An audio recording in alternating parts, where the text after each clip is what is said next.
The most helpful concepts for photographers to find great photos everywhere they look. A vantage point is a point of focus created by leading lines. Your eyes like to be guided, so we use lines in everyday life to steer or lead the viewer to a single point. These lines can be found in almost anything: buildings, streets, trees, mountains, water, and plenty more. These lines begin at the outside of the frame and travel inwards to a single point. There are two different types of leading lines: geometric and organic. Geometric lines are found in streets and buildings. They are straight and much more obvious to follow.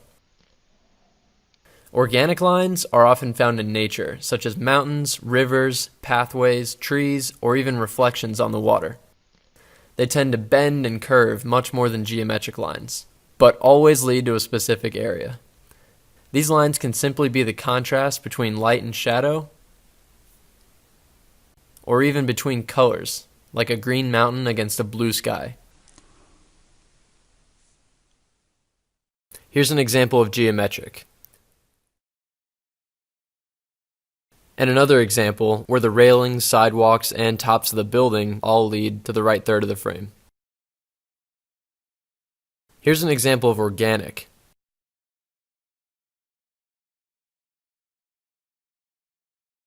And lastly, this one doesn't use exact lines, but rather the bottoms of the trees all line up to one single spot.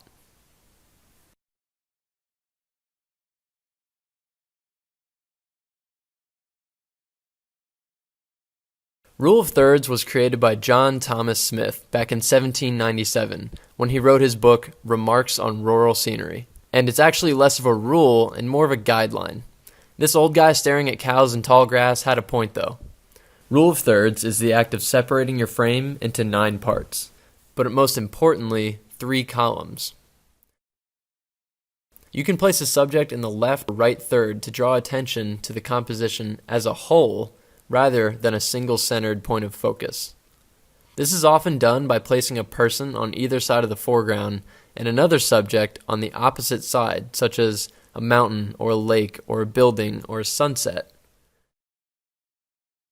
This function comes in handy. Check out this image. If the girl were in the center, your eyes would immediately go straight to her. But since she's positioned on the left third of the frame, your eyes now focus on the entire image, girl and background together. Neither angle is wrong, but the rule of thirds gives you the option to include the background as a second subject in the scene.